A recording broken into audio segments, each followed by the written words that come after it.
ಜಗಕ್ಕೆಲ್ಲ ಸೂಸ್ಯಾರೋ ಸಿರಿಗಂಧ, ಜಗಕ್ಕೆಲ್ಲ ಸೂಸ್ಯಾರೋ ಸಿರಿಗಂಧ.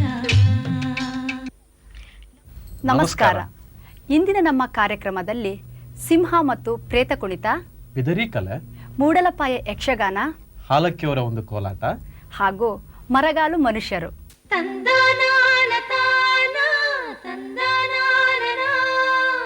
ರಂಗದ ಮೇಲೆ ಸಾಮಾನ್ಯ ಪಾತ್ರಗಳಿಗಿಂತ ಆಕರ್ಷಕವಾದಂತಹವು ಅಸಾಮಾನ್ಯ ಪಾತ್ರಗಳಾದ ಘಟೋತ್ಕಚ, ಹಿರಣ್ಯಾಕ್ಷ, ಹಿರಣ್ಯಕಶಿಪುನಂತಹ ರಕ್ಕಸ ಪಾತ್ರಗಳು ಹಾಗೂ ಸಿಂಹ. ಹುಲಿ, ಸಿಂಹದಂತಹ ಕ್ರೂರ ಪ್ರಾಣಿಗಳ ಉಗ್ರ ರೂಪ, ಕಣ್ಣು ಕೊರೈಸುವ ವೇಷಭೂಷಣಗಳು ಎಲ್ಲವೂ ಮಕ್ಕಳನ್ನ ಬೆಚ್ಚಿ ಬೀಳಿಸಿದರೆ ಹಿರಿಯರನ್ನ ಬೆರಗಾಗಿಸುತ್ತವೆ. ಮನುಷ್ಯ ಮನಸ್ಸು ಮಾಡಿದರೆ ಎಂತಹ ಕ್ರೂರ ಪ್ರಾಣಿಗಳನ್ನಾದರೂ ಪಳಗಿಸಬಹುದು, ಭೂತ ಪ್ರೇತಗಳನ್ನು ಓಡಿಸಬಹುದು. ಆ ಪ್ರಾಣಿಗಳ ವೇಷ ಧರಿಸಿ ಅದರ ರೀತಿಯೇ ಗುಣಸ್ವಭಾವಗಳನ್ನು ಮಾಡಬೇಕಾದರೆ ಆ ಕಲೆಗೆ ಪರಿಶ್ರಮವಿರಬೇಕು. ಉತ್ತರ ಕನ್ನಡ ಜಿಲ್ಲೆಯ ಹೊನ್ನಾವರ ತಾಲೂಕಿನ ಕರ್ಕಿಯ ಶ್ರೀ ಕೃಷ್ಣ ಹಾಸ್ಯಗಾರರು ಸಿಂಹದ ವೇಷವನ್ನು ಧರಿಸಿ ರಂಗಕ್ಕೆ ಚಿಮ್ಮಿದರೆ ನಿಜ ಸಿಂಹವು ಬೆದರದಿರದು. ಸಿಂಹದ ಚಲನೆ, ಅಬ್ಬರ, ಉಗ್ರತೆ, ಸಿಟ್ಟು ಎಲ್ಲವನ್ನೂ ಸಾಕಾರಗೊಳಿಸಿ ವ್ಯಕ್ತಿಯು ಧರಿಸಿದ ವೇಷ ಎಂಬುದನ್ನು ಮರೆಯುವಂತೆ ಮಾಡುತ್ತಾರೆ. ಅಲ್ಲದೆ ರಂಗದಲ್ಲಿ ಭಯಾನಕ ಪರಿಸ್ಥಿತಿಯನ್ನು ಸೃಷ್ಟಿಸುವ ಇವರಿಗೆ ಈ ವೇಷವನ್ನು ಧರಿಸಲು ಕನಿಷ್ಠ ಪಕ್ಷ 3 ರಿಂದ 4 ಗಂಟೆಯಾದರೂ ಸಮಯ ಬೇಕಾಗುತ್ತವೆ.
ಈ ಜಾತ್ರೆ ಸಮಯದಲ್ಲಿ ಮತ್ತು ಯಕ್ಷಗಾನದಲ್ಲಿ ಈ ಶಿವನ ವೇಷವನ್ನು ಮಾಡಿದ್ದು ನೋಡಿದ್ದೇನೆ.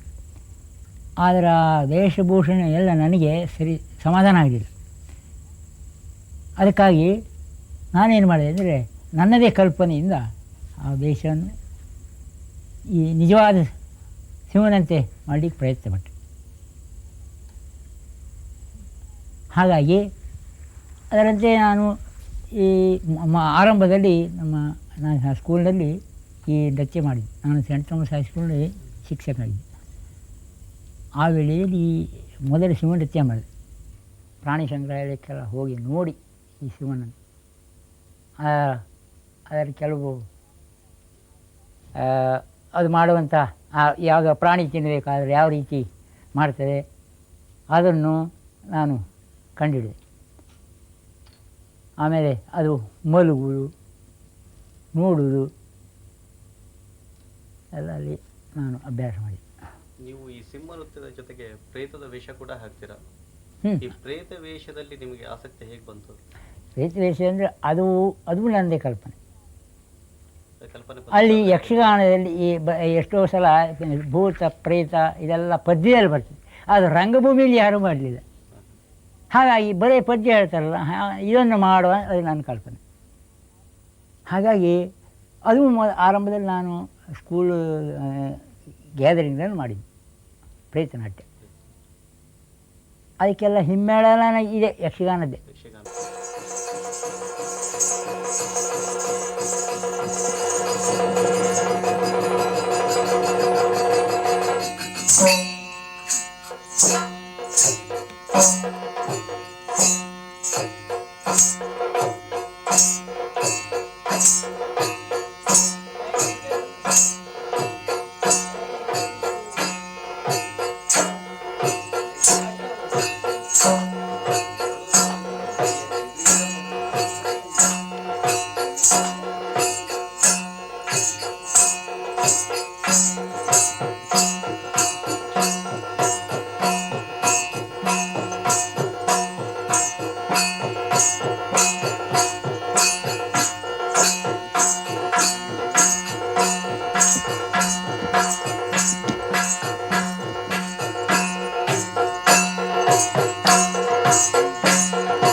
ಮೂಲತಃ ಹಳ್ಳಿಯ ಕುಶಲ ಬಡಗಿ ಕಮ್ಮಾರರು ತಮ್ಮ ಕಲಾವಂತಿಕೆಯನ್ನು ಜೀವನಾಭಿರುಚಿಯನ್ನು ಅಭಿವ್ಯಕ್ತಗೊಳಿಸಲು ತಮ್ಮ ತಮ್ಮ ಮಾಧ್ಯಮದಲ್ಲಿಯೇ ನಡೆಸಿದ ಪ್ರಯೋಗವೊಂದು ರಾಜ ಮಹಾರಾಜರನ್ನು ಸಿರಿವಂತರನ್ನು ತನ್ನತ್ತ ಸೆಳೆದು ಅವರ ಭೋಗ ಜೀವನದ ಸಂಕೇತವೂ ಆಗಿ ನಿಂತಿದ್ದಕ್ಕೆ ನಮ್ಮ ಕಣ್ಣ ಮುಂದೆ ಅನೇಕ ಉದಾಹರಣೆಗಳನ್ನು ಕಾಣುತ್ತೇವೆ.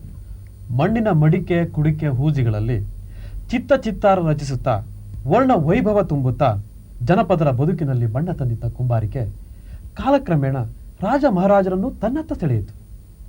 ಮಣ್ಣಿನ ಸ್ಥಾನವನ್ನು ಹಿತ್ತಾಳೆ, ತಾಮ್ರ, ಚಿನ್ನ, ಬೆಳ್ಳಿ ದಂತಗಳು ಆಕ್ರಮಿಸಿದವು. ಅಂತಸ್ತಿಗೆ ತಕ್ಕಂತೆ ಸಿರಿವಂತರ ರಾಜ ಮಹಾರಾಜರ ಆಸ್ಥಾನಗಳಲ್ಲಿ ಕುಶಲಕರ್ಮಿಗಳು ತಮ್ಮ ಕಲೆಯನ್ನು ಶಾಶ್ವತಗೊಳಿಸಿದರು. ಅಂತಹ ಕಲೆಗಳಲ್ಲೊಂದು ಬಿದರಿ ಕಲೆ. ಇಂದು ಬಿದರಿ ಕಲೆ ಶ್ರೀಮಂತಿಕೆಯ ಸಂಕೇತವಾಗಿದ್ದು ಸಿರಿವಂತರ ಸ್ವತ್ತಾಗಿದ್ದರೂ ಮೂಲತಃ ಜನಪದರೇ ಇದರ ಆಶ್ರಯದಾತರೆನ್ನುವುದನ್ನು ನಾವು ಮರೆಯುವಂತಿಲ್ಲ. ಈ ಚೆಲುವಿನ ಕಲೆಯ ಹಿಂದಿರುವ ಪರಿಶ್ರಮ, ಪರಿಣತಿ, ಪ್ರಾವೀಣ್ಯತೆಯ ವಿವಿಧ ಹಂತಗಳನ್ನು ಈಗ ನಾವು ನೋಡೋಣ.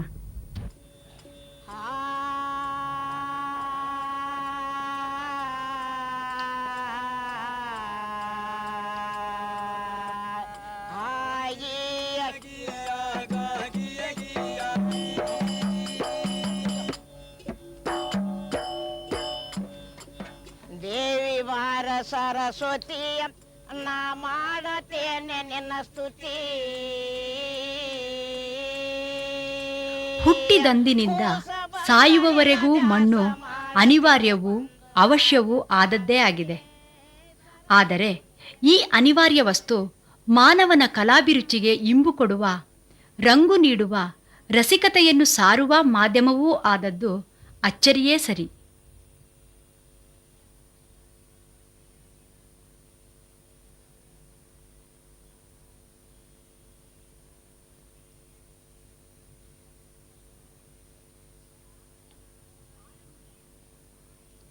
ಆರಂಭದ ಹಂತದಲ್ಲಿ ಕುಂಬಾರಿಕೆಯಲ್ಲಿ ಕಂಡುಬಂದ ವೈವಿಧ್ಯವೇ ಕಮ್ಮಾರ ಚೀನಿವಾರರನ್ನು ತನ್ನತ್ತ ಸೆಳೆಯಿತೆನ್ನಬಹುದು. ಲೋಹ ಮಾಧ್ಯಮವನ್ನು ತಮ್ಮ ಕಲಾಭಿವ್ಯಕ್ತಿಯ ಸಾಧನವಾಗಿಸಿಕೊಂಡ ಕುಶಲ ಕಲೆಗಾರರು ತಮ್ಮೆಲ್ಲ ಕಲ್ಪನೆಗಳನ್ನು ಅದರಲ್ಲಿ ಧಾರೆ ಎರೆದರು. ಅದರಲ್ಲೂ ಬೀದರಿನ ಮಣ್ಣು, ನೀರು, ಲೋಹಗಳ ಸರಿ ಬೆರೆತ ಬಿದರಿ ಕಲೆ ಅಲ್ಲಿನ ಕುಶಲ ಕರ್ಮಕಾರರ ಅದ್ಭುತ ಪ್ರತಿಭೆಗೆ ಸಾಕ್ಷಿ.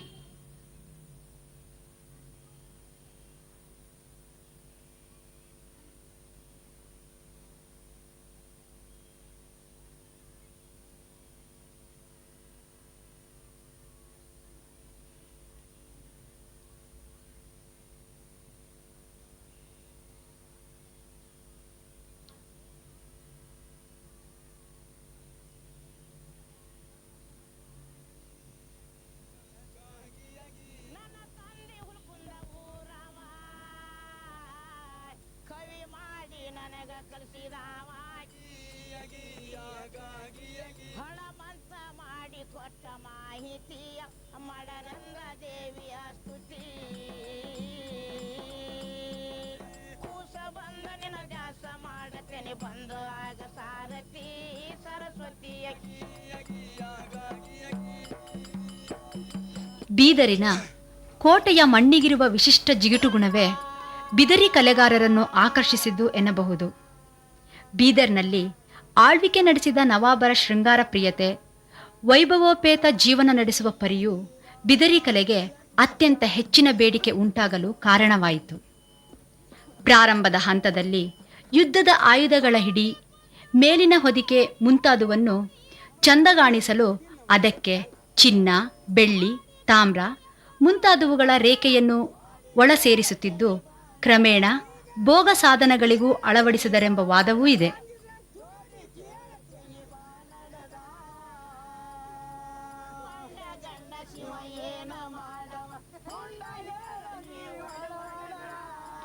ಒಮ್ಮೆ ಎರಕ ಹೊಯ್ದ ಮೂಲ ಕೃತಿಗಳ ವಸ್ತು ಸಿದ್ಧವಾದರೆ ನಂತರ ಚಿತ್ರಕಾರನ ಕಲ್ಪನೆ ಗರಿಗೆದರುತ್ತದೆ. ನಿಸರ್ಗದ ಸೌಂದರ್ಯವೆಲ್ಲ ಕಣ್ಣ ಮುಂದೆ ಸುಳಿಯುತ್ತದೆ.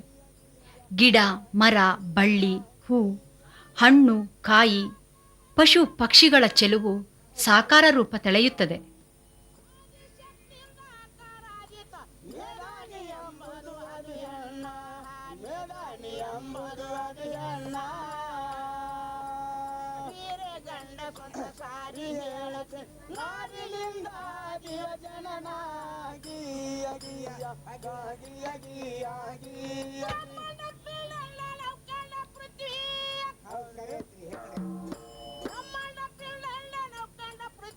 ಶಕ್ತಿಲಿಂದ ಉತ್ಪನ್ನ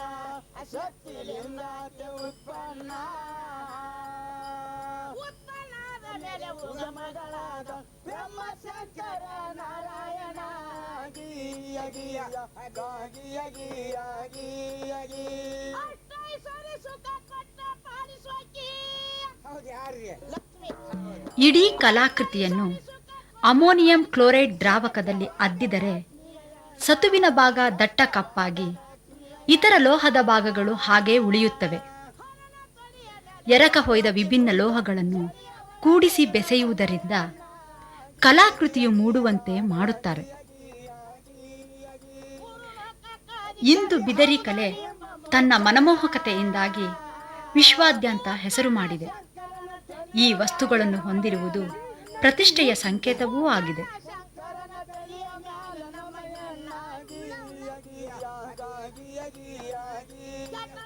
ತಂದನಾನ ತಾನ ತಂದನಾನ. ಸಾವಿರಾರು ವರ್ಷಗಳ ಪರಂಪರೆಯನ್ನ ಹೊಂದಿ ಭರತನ ನಾಟ್ಯಶಾಸ್ತ್ರಕ್ಕೆ ಲಕ್ಷಣಗಳನ್ನು ಒದಗಿಸುವ ಗಣಿಯಾಗಿ ಕ್ರಿಸ್ತಶಕ 10ನೇ ಶತಮಾನದ ಹಿಂದೆಯೇ ಕವಿರಾಜ ಮಾರ್ಗದಲ್ಲಿ ಪ್ರಶಂಸೆ ಪಡೆದಿದ್ದ ದ್ರಾವಿಡ ಮೂಲ ಯಕ್ಷಗಾನ ಸಂಗೀತ ಪದ್ಧತಿಯ ಮೂಡಲ ಸೀಮೆಯ ಅಟ್ಟದಾಟ ಇಂದು ನಾನಾ ಕಾರಣಗಳಿಂದಾಗಿ ಕೇಳುವವರಿಲ್ಲದೆ ಸೊರಗುತ್ತಿದೆ.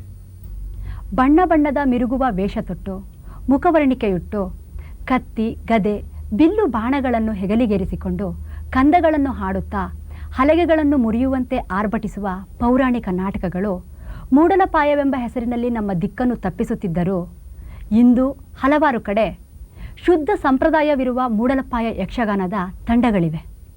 ಪ್ರೋತ್ಸಾಹದ ಕೊರತೆಯಿಂದ ಅವಸಾನದ ಅಂಚಿನಲ್ಲಿದ್ದರೂ ಶ್ರದ್ಧೆ ನಿಷ್ಠೆಯಿಂದ ಮೂಡಲಪಾಯವು ಇನ್ನೂ ಅಲ್ಲಲ್ಲಿ ಉಳಿದುಕೊಂಡು ಬಂದಿದೆ. ತುಮಕೂರು ಜಿಲ್ಲೆಯ ತಿಪಟೂರು ತಾಲೂಕು ಮಡೆನೂರಿನ ಭಾಗವತರಾದ ಶ್ರೀ ಶಿವಣ್ಣನವರು ನಡೆಸಿಕೊಡುವ ಮೂಡಲಪಾಯ ಯಕ್ಷಗಾನದ ಕೆಲವು ದೃಶ್ಯಗಳನ್ನ ನಾವೀಗ ನೋಡೋಣ.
ಎನ್ನ ತಂಗಿಯಾದ ರುಕ್ಮಿಣಿಯ ಕಂದನಾದ ಮನ್ಮಥನಿಗೆ 16 ವರ್ಷ ತುಂಬುವಂತದ್ದಾಯಿತು.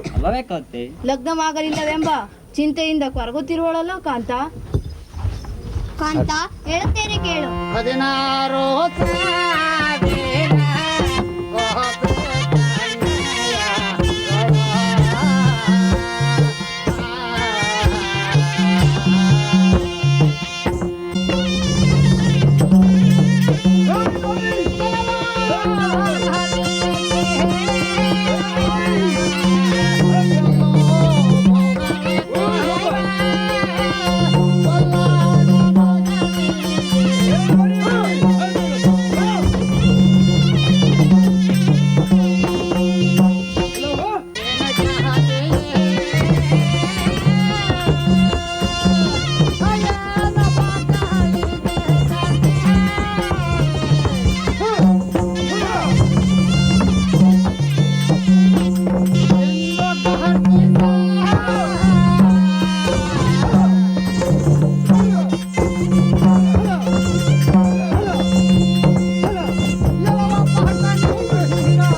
ವಿಶಾಲವಾದ ಈ ನಮ್ಮ ನಾಡಿನಲ್ಲಿ ಜನಪದರ ಕಲೆಗಳು ಪ್ರಾಂತ್ಯದಿಂದ ಪ್ರಾಂತ್ಯಕ್ಕೆ ಬದಲಾಗುತ್ತಾ ಹೋಗುತ್ತವೆ. ಆದರೆ ನಾಡಿನಾದ್ಯಂತ ಕಾಣಸಿಗುವ ಕಲೆಗಳಲ್ಲೊಂದು ಕೋಲಾಟ ಎಂದು ಹೇಳಿದರೆ ತಪ್ಪಾಗಲಾರದು. 4 ಜನರು ಸೇರಿ ಕೈಯಲ್ಲಿ ಕೋಲು ಹಿಡಿದು ಹೆಜ್ಜೆ ಹಾಕಿದಾಗ ಕೋಲಾಟವಾದರೂ ಇದರಲ್ಲಿರುವ ವೈವಿಧ್ಯತೆ ಅಸಂಖ್ಯಾತ.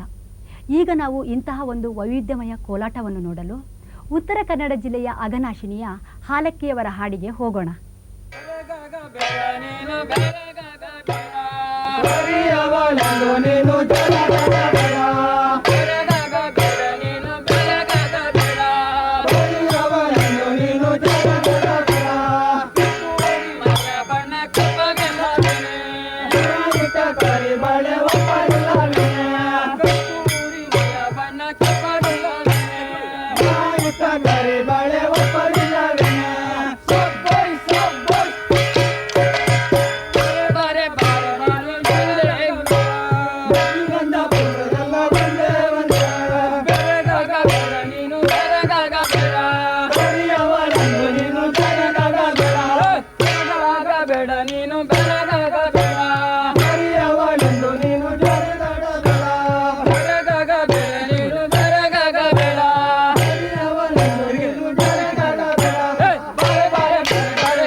ಪ್ರಿಯ ವೀಕ್ಷಕರೇ, ಮತ್ತೆ ಮುಂದಿನ ವಾರ ಭೇಟಿಯಾಗೋಣ.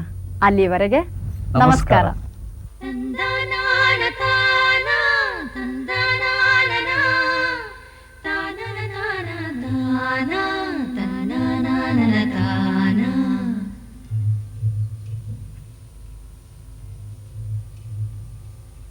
ಕರುನಾಡ ಮೂಡಲಲಿ ಬೆಳ್ಳಿರಾಯರು ಬೆಳಗಿ ಬಣ್ಣದ ನವಿಲು ಕುಣಿದಾವು.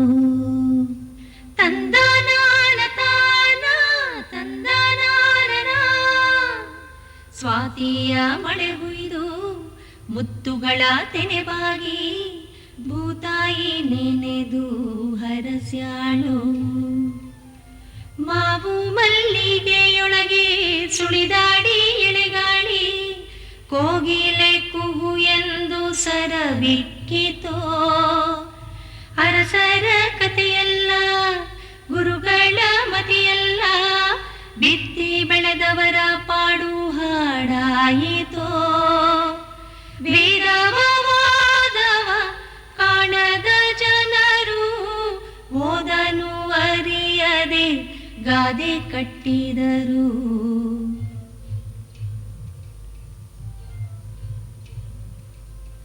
ಮಣ್ಣಲ್ಲಿ ಮಣ್ಣಾಗಿ ಕಂಪು ದಿಕ್ಕಿಗೆ ತುಂಬಿ ಜಗಕ್ಕೆಲ್ಲ ಸೂಸ್ಯಾರೋ ಸಿರಿಗಂಧ, ಜಗಕ್ಕೆಲ್ಲ ಸೂಸ್ಯಾರೋ ಸಿರಿಗಂಧ.